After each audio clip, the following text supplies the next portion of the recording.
Le président de la République, Alassane Ouattara, a été honoré à New York. Il a reçu le prix 2014 de Africa America Institute en marge de la 69e session de l'Assemblée générale des Nations unies. Le Premier ministre a accordé une audience au représentant de l'Union africaine, Ambroise Nyonsamba, en fin de mission en Côte d'Ivoire.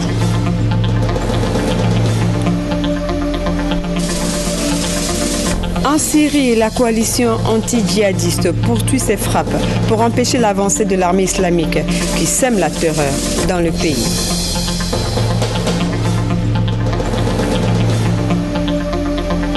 Et puis sport football, finale du trophée de la réconciliation doté de la coupe à Montano, directeur de cabinet du président de la République. Mesdames et messieurs, bonsoir. Bienvenue dans votre 20h. Le président de la République, et je vous l'annonçais dans les titres, était à New York pour participer à la 69e session de l'Assemblée générale des Nations unies. Session marquée par l'allocution du chef de l'État à la tribune des Nations unies et ses communications sur le climat et le virus Ebola. À la fin de son séjour, le président Alassane Ouattara a été honoré. Le prix de la Fondation America Africa Institute 2014 lui a été décerné. Jérôme Kofi Abolin était notre envoyé spécial à New York. Voici son reportage. Gotham Hall, 1356 Broadway, 36e rue, New York, lieu choisi pour la cérémonie de distinction au président de la République, Alassane Ouattara. Aux environs de 20h, heure locale, comme prévu, le chef de l'État y est arrivé avec à ses côtés son épouse Dominique Ouattara, des membres de son cabinet et des membres du gouvernement composant la délégation ivoirienne pour la 69e session de l'Assemblée générale de l'ONU à New York. Pour accueillir le président Alassane Ouattara, d'abord, un standing ovation suivi de l'abidjanaise.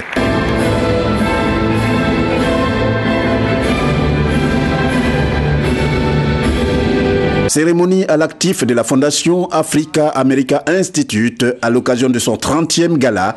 La Fondation, en décernant le prix EEI 2014 au président Alassane Ouattara, entend lui rendre hommage pour ses nombreuses actions pour le progrès de la Côte d'Ivoire. Un tel geste, le chef de l'État ne pouvait pas y être indifférent. Really, I'm grateful to the African American Institute. Le président de la République, heureux, il a exprimé sa gratitude à la Fondation et tous ses membres pour avoir porté leur choix sur sa personne. La soirée, avec l'ambiance festive qui l'a caractérisée, a duré pendant environ 2 heures d'horloge. Elle a surtout été marquée par la prestation de l'artiste sud-africaine Yvonne Chaka Chaka.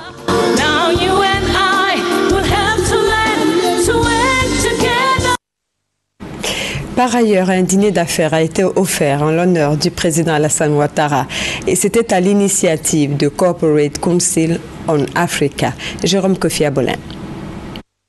Cette soirée a été une occasion en vue de la présentation d'un film institutionnel du CPC sur les opportunités d'affaires en Côte d'Ivoire. Le chef de l'État a présenté ces opportunités en mettant l'accent sur les ouvertures au niveau de l'or, du nickel, du manganèse, du café et du cacao, pour ne citer que ces secteurs-là. Le président de la République a saisi l'occasion pour parler de la réconciliation nationale. Il a indiqué que le dialogue reste ouvert à l'opposition. Le président Alassane Ouattara a aussi évoqué son alliance avec le président Bédié. Pour lui, ce soutien est une garantie pour sa réélection en 2015. Je rappelle que le président Alassane Ouattara a regagné Abidjan hier samedi. Le Premier ministre Daniel Kablan-Duncan a reçu le représentant de l'Union africaine en Côte d'Ivoire. Ambroise Nyonsaba, en fin de mission, est allé faire ses adieux au Premier ministre. Jean-Marie Aka, PCA de la CIPRA, société qui mène un projet de production intensive de maïs à grains jaunes dans le nord du pays, a été également reçu par le Premier ministre. De nouveaux projets ont été présentés au chef du gouvernement, Hugues Hervé Blé, compte rendu. Ambroise Nyonsaba aura passé devant en Côte d'Ivoire comme représentant de l'Union africaine. Cette rencontre avec le Premier ministre marque ses adieux au chef du gouvernement. Bientôt, ma mission en Côte d'Ivoire va finir, donc je suis venu lui présenter mes adieux et en même temps le remercier pour tout le soutien que le gouvernement de Côte d'Ivoire a offert à notre bureau de liaison de l'Union africaine, et donc souhaiter aussi que la Côte d'Ivoire poursuive ses programmes prioritaires pour que le pays devienne, suivant le vœu du président de la République, un pays émergent en l'an 2020. Le président du conseil d'administration de la CIPRA s'est félicité du soutien du Premier ministre Daniel Kablan-Duncan au projet de production intensive de maïs à grains jaunes dans le département de Diko-Dougou. De ce projet officiellement lancé en présence du Premier ministre et de plusieurs autres, il a été question au cours de l'entretien qui lui a été accordé. Nous sommes en pleine phase de construction d'une nouvelle usine de nutrition animale qui sera installée à Yamoussoukro et donc pour laquelle nous prévoyons la fin des travaux à la mi-2015. Nous lui avons également parlé de la ferme industrielle de volailles, un investissement qui est en cours d'achèvement dans la zone d'Agboville, un investissement important parce que ce serait la ferme la plus importante pratiquement de l'Afrique noire. La société ivoirienne de production animale CIPRA a été créée en 1976 avec pour objectif de développer une filière avicole moderne et contribuer ainsi à l'autosuffisance alimentaire de la Côte d'Ivoire. Le groupe de la Banque mondiale à la rencontre des députés à l'Assemblée nationale. Cette rencontre de travail s'inscrit dans le cadre des consultations initiées depuis le 10 septembre par cette institution financière internationale pour mieux appréhender les nouveaux défis de développement de la Côte d'Ivoire. Reportage Léon Broukwame. 750 millions de dollars, l'équivalent de 375 milliards de francs CFA, c'est le volume d'aide du groupe de la Banque mondiale à la Côte d'Ivoire pour les 3 années prochaines. À la délégation de l'institution financière venue recueillir les domaines prioritaires de développement, les présidents de commissions et de groupes parlementaires ont expliqué les attentes des populations. Routes, eau potable, électricité, santé, éducation, formation, emploi jeunes. À la tête de ces priorités, la question du foncier. La Côte d'Ivoire dispose d'une loi et se donne les moyens d'appliquer ces lois.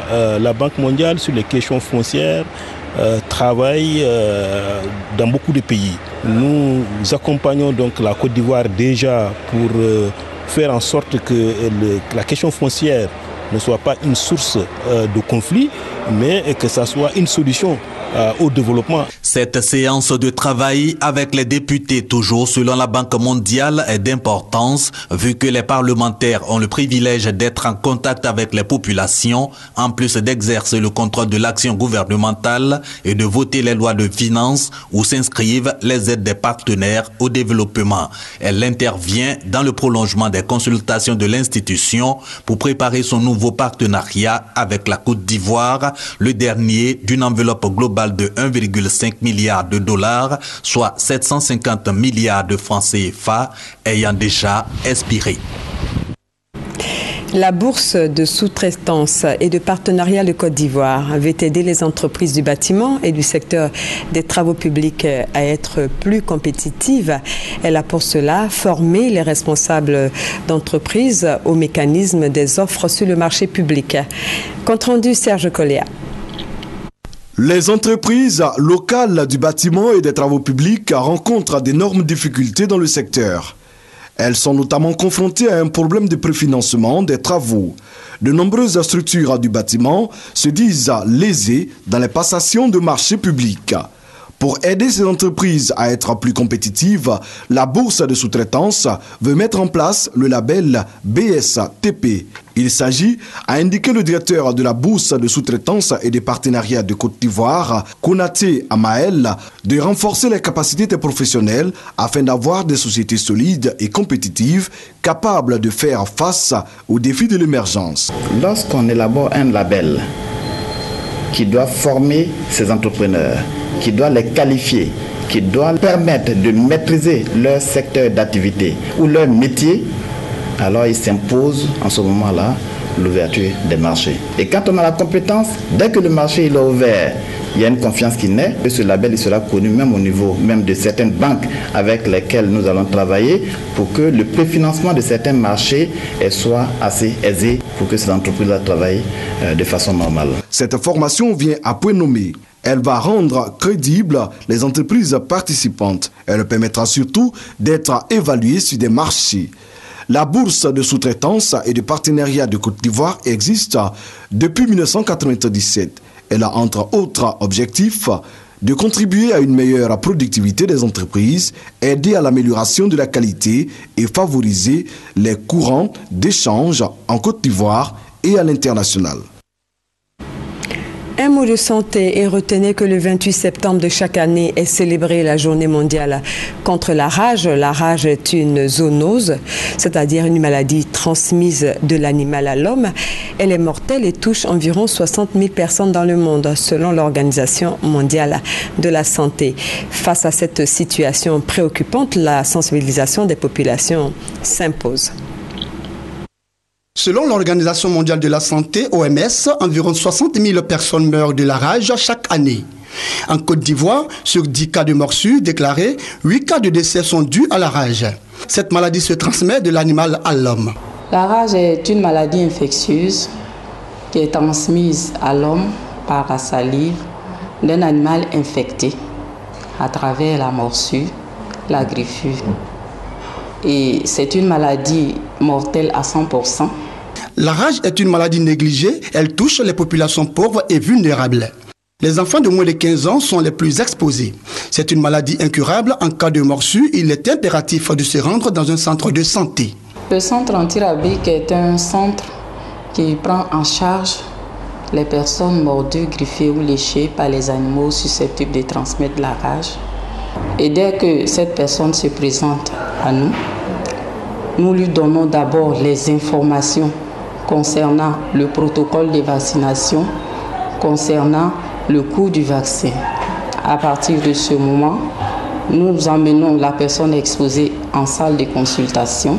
Nous passons à la vaccination, à la prise en charge de la plaie et à la fin, nous donnons des conseils à la personne exposée. Comme toute autre maladie, la rage est une maladie dangereuse, elle peut être évitée. La première prévention importante, c'est vacciner l'animal lui-même pour éviter bien sûr qu'il porte la rage et qu'il la transmette à des humains. La personne qui protège son animal, qu'elle sache qu'elle n'est pas en train de protéger son animal, elle est en train de se protéger elle-même. Je dis, il ne peut pas avoir de rage humaine s'il n'y a pas de rage animale. La mesure de prévention demeure donc la vaccination de l'animal. Les populations du district d'Abidjan ont subi une grève spontanée des chauffeurs de minicar appelés communément Gbaka et leurs apprentis ce dimanche matin. Selon des témoins, il y a eu bagarre entre les acteurs de la gare et un apprenti Gbaka qui a été grièvement blessé. Évacué au CHU de Yopougon, une délégation du ministère des Transports et des responsables des transporteurs terrestres de Côte d'Ivoire s'est rendue sur les lieux. La délégation rassure les populations. Le jeune apprenti Gbaka est en vie. Le point de Konepa Gassoro, présent sur les lieux. Ces chauffeurs des minicars appelés communément Gbaka et leurs apprentis sont mécontents. Un des leurs aurait été grièvement blessé lors d'une bagarre entre les acteurs de la gare. Une situation qui a créé beaucoup de désagréments aux autres usagers, aux voyageurs, mais aussi aux opérateurs économiques. Les populations, elles, sont obligées de marcher pour regagner leur domicile et lieu de service. Informés de la situation, le ministère du Transport et les responsables des transporteurs terrestres de Côte d'Ivoire se sont rendus au CHU de Yopougon pour constater l'état de santé du jeune Aboulé Diallo. L'apprenti n'est pas mort. Nous sommes rendus sur les lieux pour voir son état de santé. Et nous demandons à tous les conducteurs de minicars qui ont fait cet arrêt de travail de reprendre immédiatement. Ce que nous pouvons dire à l'ensemble des acteurs du transport, particulièrement nos conducteurs de minicars et tous nos auxiliaires, c'est que ce dossier sera repris par le Haut Conseil du patronat des entreprises de transport. Le ministre des Transports nous a dépêchés pour venir sur les lieux, constater les faits, prendre le pouls de la situation exprimer sa compassion à la famille biologique du blessé et à la grande famille de conducteurs et à celle des transporteurs. Nous déplorons évidemment cette situation qui est extrêmement grave. L'auteur de cet acte a été appréhendé, il est aux mains de la gendarmerie nationale. Le ministère du Transport et les responsables des transporteurs terrestres de Côte d'Ivoire assurent les populations qu'une solution sera trouvée les jours à venir pour éviter d'éventuels incidents. Le magazine du dimanche présenté par Alvorassa avait comme invité le professeur Aboulaye Ouattara, enseignant à l'université Alassane Ouattara de Bouaké, spécialiste en marketing et en action commerciale. Il a fait des propositions pour lutter contre la vie chère en Côte d'Ivoire. Je vous propose de l'écouter. Le problème de la vie chère repose sur plusieurs dimensions. Sur plusieurs dimensions, c'est-à-dire sur plusieurs aspects, sur plusieurs composantes. Des composantes telles que le transport, des composantes telles que les infrastructures économiques.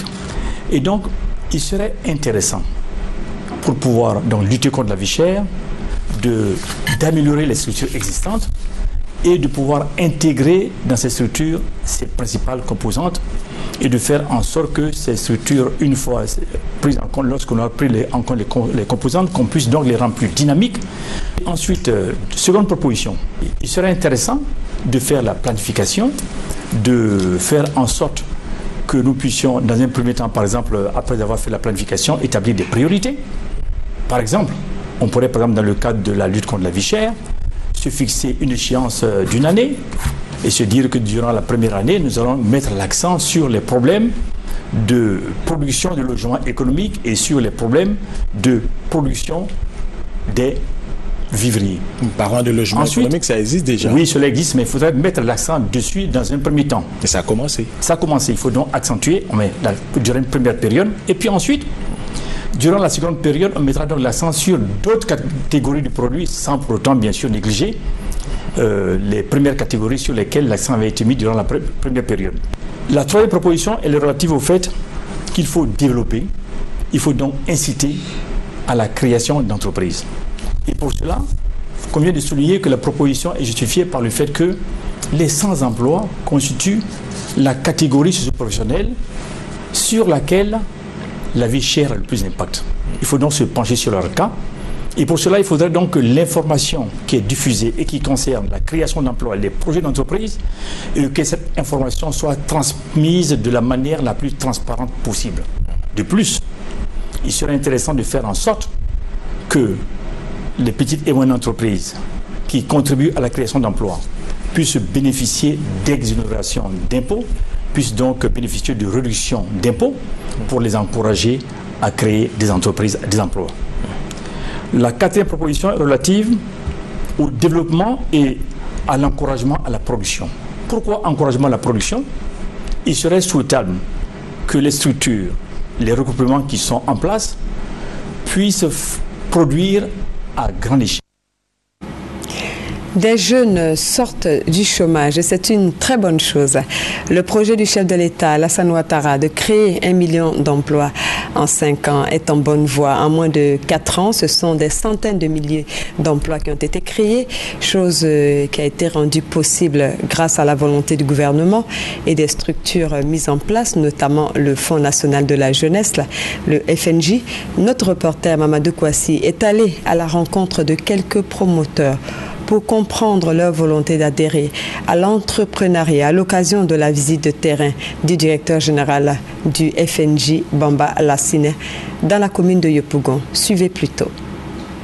Pendant longtemps, il a caressé le rêve d'entreprendre, de devenir son propre patron. Depuis 6 mois, ce rêve est devenu une réalité pour Hassan Romaric.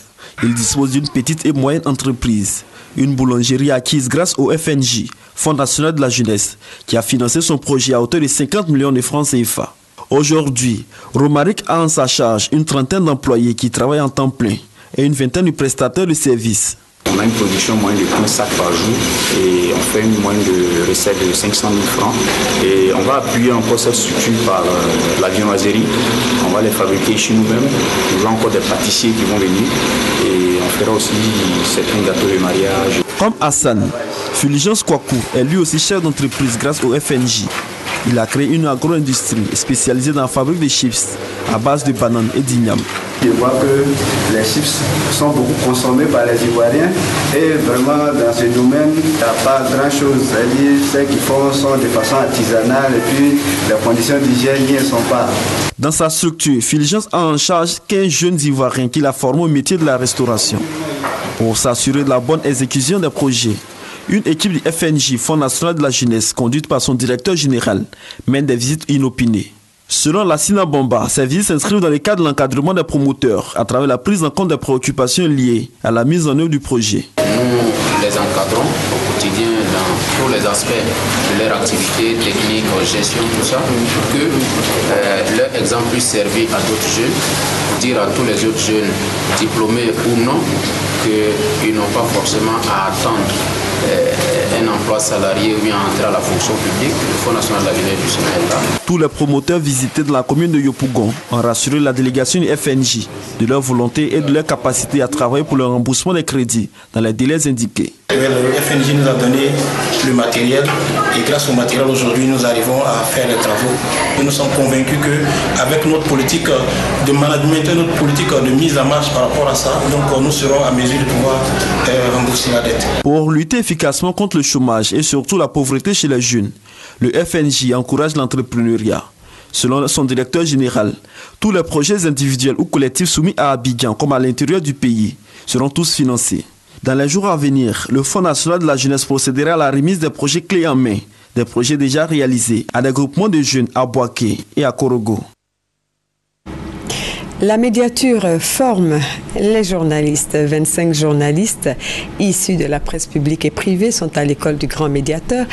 L'institution a initié la formation pour mieux se faire connaître auprès de la presse, mais l'objectif visé en définitive par le grand médiateur est de servir des médias comme relais pour informer les citoyens sur les missions de l'institution.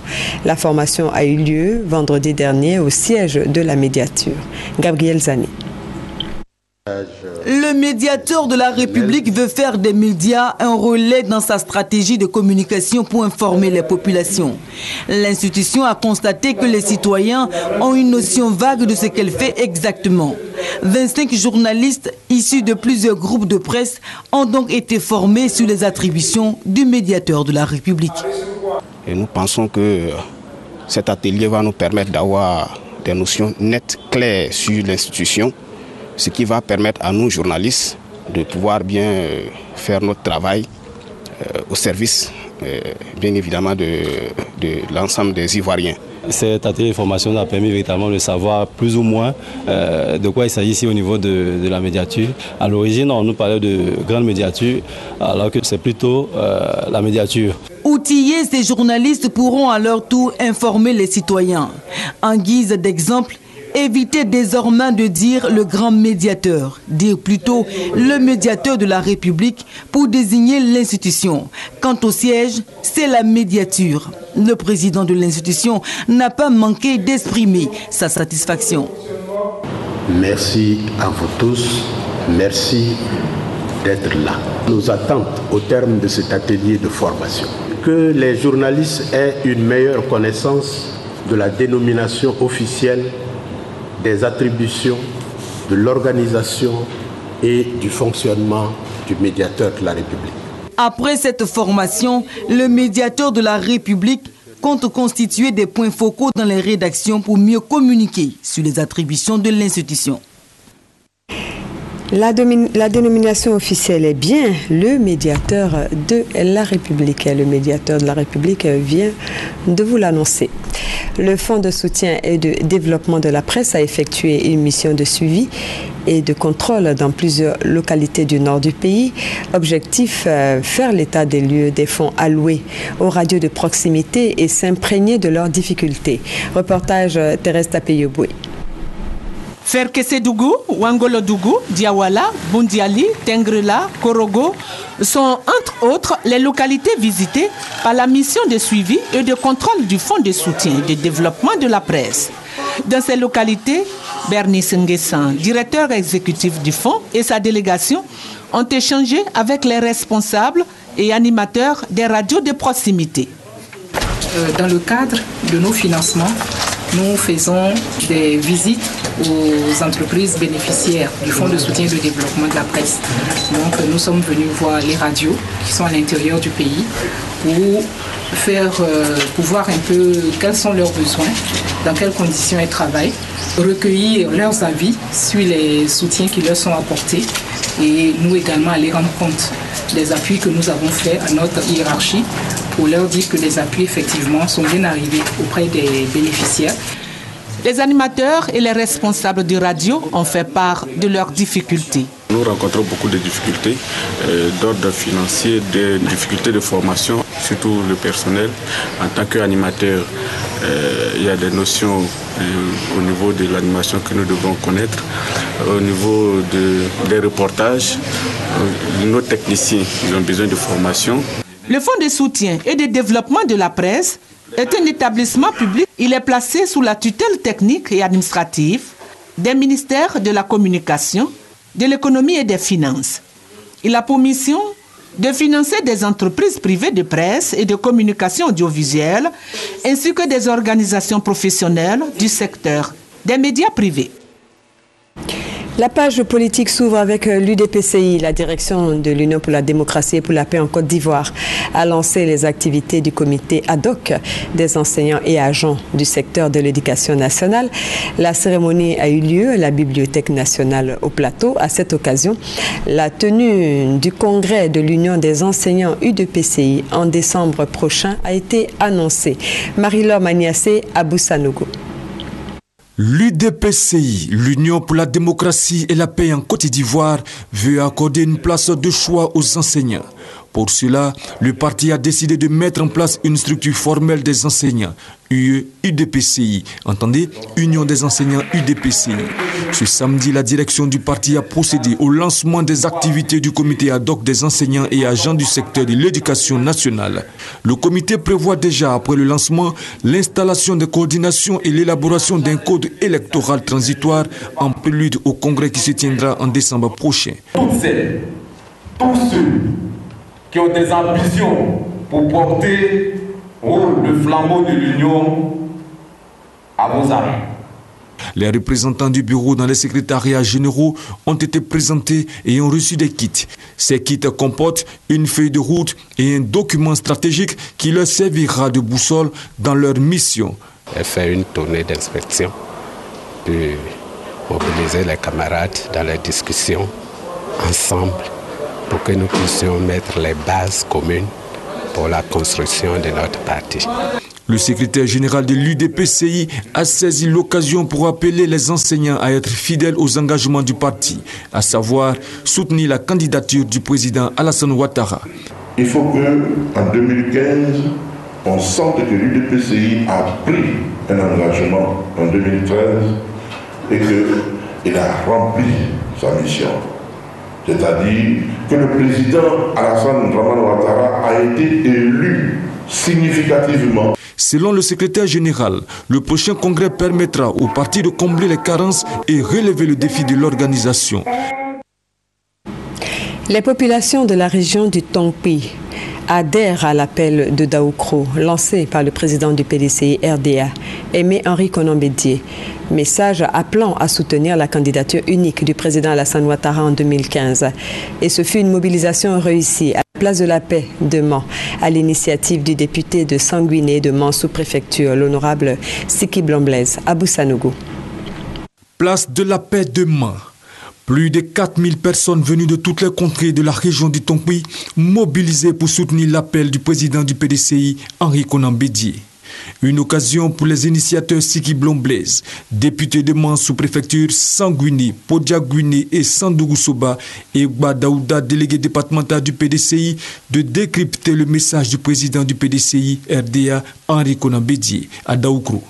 Message qui appelle à soutenir la candidature du président Alassane Ouattara. Militantes et militants, population de Mans, je me permets de vous inviter par un engagement ferme et sans condition aucune à soutenir ce qu'il est désormais convenu de dénommer l'appel de Daoukro. Le député de Mans sous-préfecture Siki Blon-Blaise a rendu un hommage au président du PDCI, Henri Konan Bédié, non sans rappeler la nécessité pour les Ivoiriens de faire le consensus autour de la candidature du président Alassane Ouattara en 2015. Le consensus autour d'Alassane Ouattara, c'est d'accepter d'ouvrir les yeux grands pour comprendre.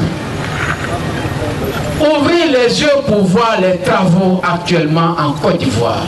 Que tous les frères, tous les chefs acceptent que ce mandat de 2015 à 2020 soit accordé par consensus à notre président, à notre candidat, le président Alassane Ouattara. Tous les chefs de canton de la région du Tongui ont exprimé leur gratitude au président Alassane Ouattara. Ils ont assuré de leur engagement à soutenir sa candidature en 2015. Sport football, la jeunesse active pour la victoire du président Alassane Ouattara à la prochaine élection présidentielle a organisé un tournoi de Maracana doté du trophée Marcel Amontano à Grand Bassam. Le résumé avec Koulibaly Moussa et Chris Patern. Samedi 27 septembre 2014, Carrefour Jeunesse du Grand Bassam, finale du tournoi de la réconciliation, doté du trophée Marcel Amontano, ministre d'État, directeur des cabinets du président de la République, Alassane Ouattara. Ce tournoi est organisé autour du thème de la réconciliation et de la cohésion, valeur chère au président de la République, toujours très soucieux et sensible aux préoccupations de la jeunesse, raison pour laquelle il y a un certain nombre d'initiatives fortes qui ont été prises déjà et il y en a d'autres à venir, donc inviter les jeunes à ne pas baisser les bras, à ne pas se décourager. Représentant le ministre Marcel Amontano, Jean-Louis Moulot, secrétaire national chargé du cadre de vie et de l'environnement au RDA, en présence des autorités politiques et coutumières du Grand Bassam, a donné le coup d'envoi de la finale de cette compétition de Maracana. Deux équipes se disputaient ce trophée, FC Patron en maillot noir et FC Vainqueur en maillot blanc. Pour la jeunesse active pour la victoire d'Alassane Ouattara, initiatrice de ce tournoi, le grand vainqueur est évidemment Alassane Ouattara pour ses actions en vue d'attirer la croissance et maintenir la cohésion sociale. On n'a pas besoin de donner ce coup de pouce à Alassane parce que ces actions qu'il a menées sur le terrain, c'est de la réalité. C'est pas de la fiction, raison pour laquelle on se lève, nous les jeunes, pour pouvoir suivre Alassane Ouattara dans sa démarche. Au terme d'une partie très disputée et qui a vu la mobilisation des jeunes du Grand Bassam, c'est finalement FC Vainqueur qui a décroché le trophée Marcel Amontano après une séance de tir au but. C'est la fin de cette édition. Le dernier journal sera l'affaire de Maïs Sako. Excellente suite de programme sur RTI 1, la chaîne qui rassemble, et à très bientôt.